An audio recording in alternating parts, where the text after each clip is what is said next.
grief, it's a bog standard looking Austin A35. They had about 30 horsepower and did 0 to 60 in about 6 weeks. So what on earth is it doing here? Well...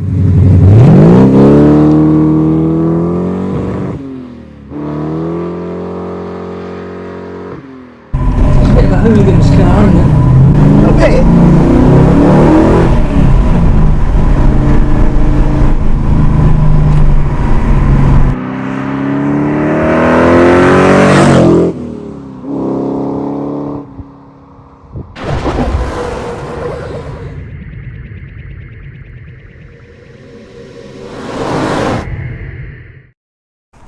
Is it an A30 or an A35? It's an A35. Now, it's got a 948cc engine, 948. less than 50 horsepower.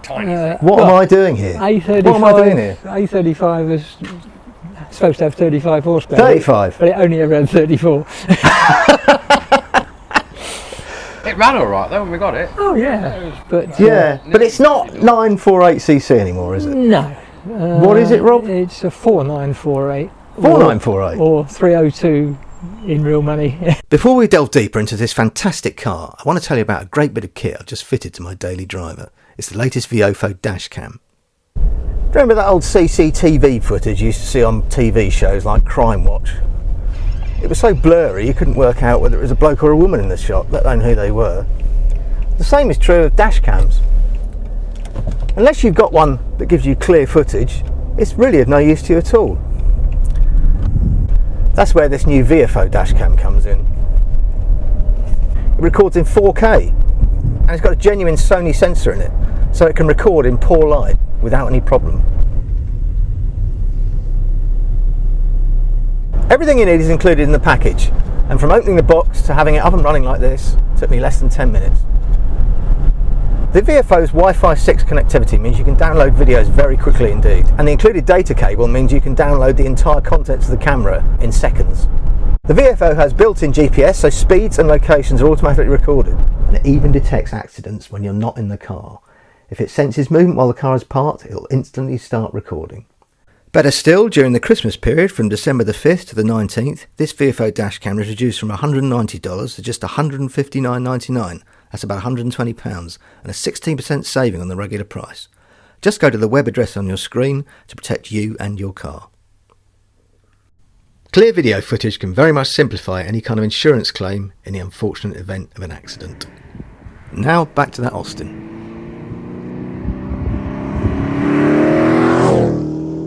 So somehow you've managed to shoehorn a Ford small block V8 into this thing and keep it looking like this. Yeah, that was the whole point.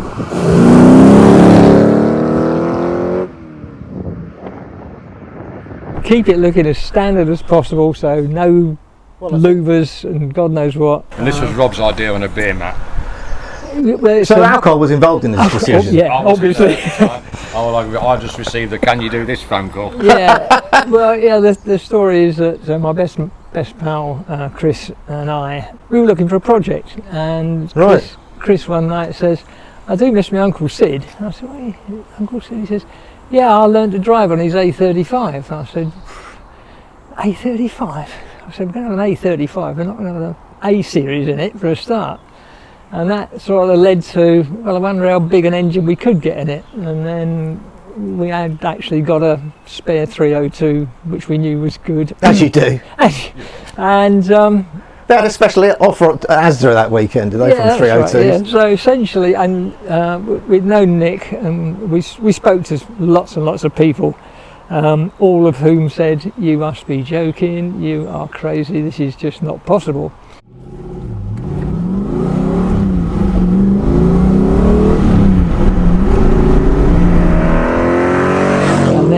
I thought, well, if there's one bloke that's going to make it possible, that's you, Nick. It's me, yeah. So I had the phone call, and like a challenge.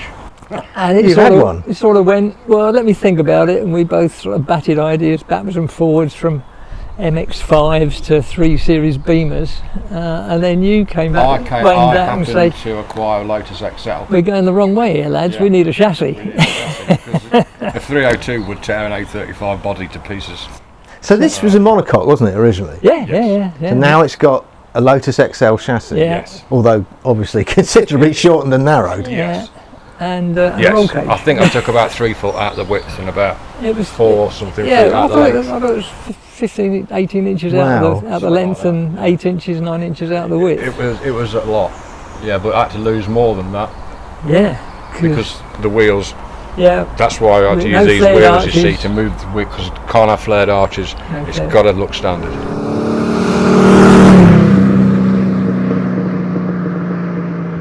No mini Right. lights. So trying to get a Lotus XL to fit inside one of these, Tricky. You almost need to be a member of the Magic Circle, wouldn't I you? was. I reckon so. But you have done it. Yeah. It's And it was quite okay to do once I got my head around it. Oh, was it? Yeah. A couple of weekends work? Yeah, Yeah, a couple of but- years. 3 years or 3 years or 3 and a bit years, yeah. So you took your Lotus XL chassis, Yeah. cut it down to what you thought it would. Yeah. I cut it in half. I cut the front chassis off at the front It's like two wide, part of the chassis. two wide Which frames. is a spine chassis on the Yeah. Lotus, as you know. So I just cut the front off and then I just cut this much out the tunnel and just moved it forward. And then I Drop the cut body, the yeah. front cross member in half and then just welded it back together again. So we just, Sounds easy when you say it like that. Yeah. but it was relatively easy to do. Yeah, then we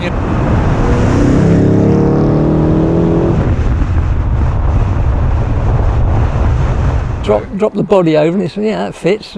Yeah, sort of. Yeah. And yeah, we kept all the Lotus uprights. All the discs. suspensions. So all the suspension Yeah, is still Lotus. Yeah. yeah. Well, You were saying you could have possibly registered this as a Lotus. Possibly if we'd have decided to use a Lotus registration No. number. Yeah. Because it was a It's always complete gonna car, be you an see. A35 as far as I was You know, concerned. it had to be an A35. Had to be an A35. Yeah. Didn't it? You know, so we had the option, but it's difficult to know because you're allowed so many modifications to keep the standard car name, etc. Yeah. But if you take a body off of a car, how much of your car have you got left? So we decided to go A35 because it looks like an A35. It is an A35. It certainly looks like an A35. And we're members of the A35 club. Excellent. And are you welcome at there? It's a bit of a Marmite car, to put it mildly. Well, I'm very much a Marmite fan, so. So yeah. So we- is it Lotus brakes still? Yeah, or- oh yeah, yeah. So Yeah, it's we just did- all standard Excel. Lotus XL Oh, yeah. brakes. And that's a Toyota diff, yeah? It's a Yeah. Toyota diff, Gearbox. which is out the Yeah. Lotus. Toyota gearbox as well. Toyota gearbox, but that's out the Super, Lotus as mate. well. How did you make that to the 302? I got a bell housing from Australia. Yeah, was it Castlemaine Rod Shop? I can't remember. I where know they it used to. I was looking at this when I was having like a It was in pre. the UK. I found it for sale in the UK, but it came from Australia. Yeah, I bet it was Castlemaine Rod Shop. And Right. basically, that's a common conversion over there.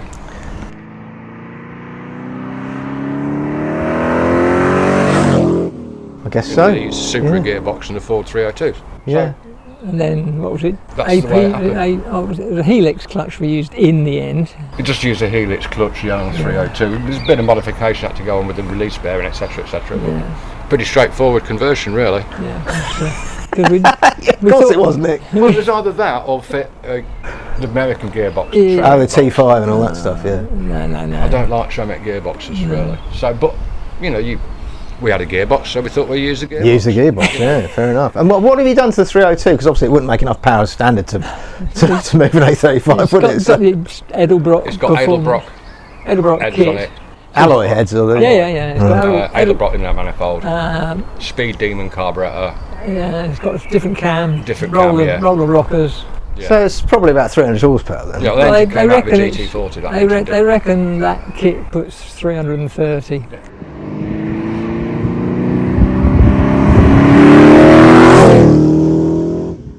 But we've never dynoed it, but it's plenty for me, thank you very I'm much. sure it For me as is. well. I have a feeling I'll agree. Yeah. Tell me about these stainless steel. These are made from an air system off of a Tornado jet. course that I they just are. happen to have lying about. You had a Tornado jet or just I've those got, parts? I've got some parts. I've got some parts of Tornado. Allah, that's why that's got on there. It's Oh, I a Tornado see. shaped drop tank that I've also got. So yeah, I make stuff out of other stuff if I'm at all I can. So I'd like to reuse and recycle stuff. And what do you do with it? Do you take it to the shops? Do you go drag racing? What, I mean, no. It's tourer. We enjoy just fooling around it. So as I say, Chris and I, we've now got this, and we've now got the Sunbeam Lotus. So we have a couple of months each with each, and then swap them over. So. Chris is due to have this fairly shortly. Well, you went on a holiday to Cornwall, didn't you? Oh yeah, well we thought we'd go the full length of the A30 from London down to Land's End, right, and then back up the A35 to Southampton. Did that. Talking of which, I believe you had to modify the fuel tank because it used to have a range of about 100 miles. Yeah, I had to make a fuel tank. Yeah. So it's about 16, 17 gallon now? Now it's about 18 gallons. Yeah.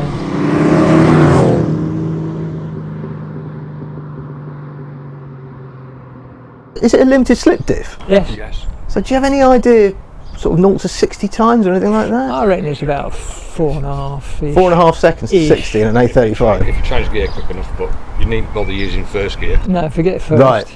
Yeah. When it gets going, but you tend to run out. Yeah, the gearbox is testicles. It's not a brand new gearbox, so we have to be a bit tentative with it. Well, talking of testicles, I suppose I ought to sort of gird my loins and go for a ride in it with you. That'd be good. Yeah. Might like it. Okay, I'm pretty sure I will. What's going on with this exhaust, gents? Well, if you stand up here, it looks like a standard exhaust. I see, if you sort of say from, yeah. And then you say, well, just stand back a bit. So you've just mounted a little tiny pea shooter inside one of the exhaust pipes.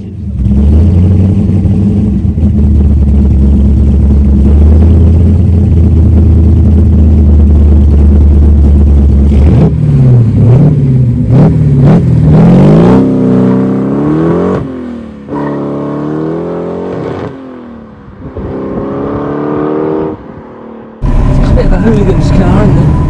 A bit.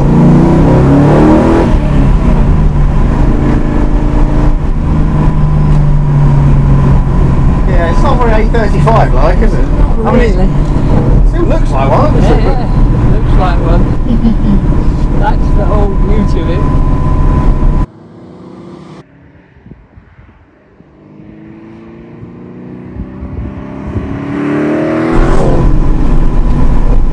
You tend to surprise a few people in it. Now, I was following you as we came here, and there was an elderly fella stood in the town sort of grinning at it, and then as you pulled out of the junction and went past it, his face was like, what on earth was that? That's it, that's the look.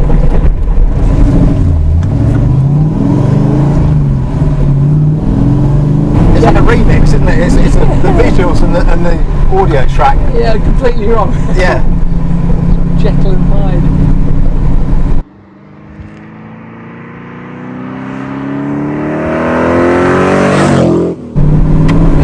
Docile round town, if you want it to be.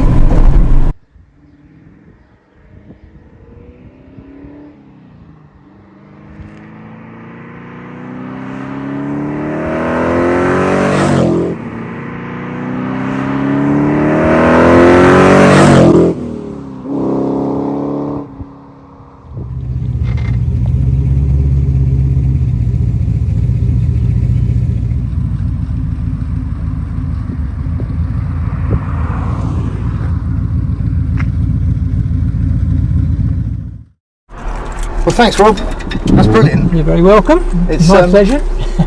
I mean, it's incredible, really. That you managed to squash all this power into a tiny little A35, but you have, clearly. It's great fun, yeah. Yeah, it really is. Always puts a smile on your face. Yeah, well, hopefully, it'll put a smile on the face of people watching this. I hope so. Yeah, it shows what can be done if you're determined enough. Yeah. If you've enjoyed this video, please like, subscribe and share it. Share it with everyone. Friends, enemies, anyone, doesn't matter really. And if you've really enjoyed it, please consider becoming a Patreon member. It's only a £5 a month. You get extended length videos with no adverts in them whatsoever. And you get early access. And plus added extras as well. Thanks very much. See you next time.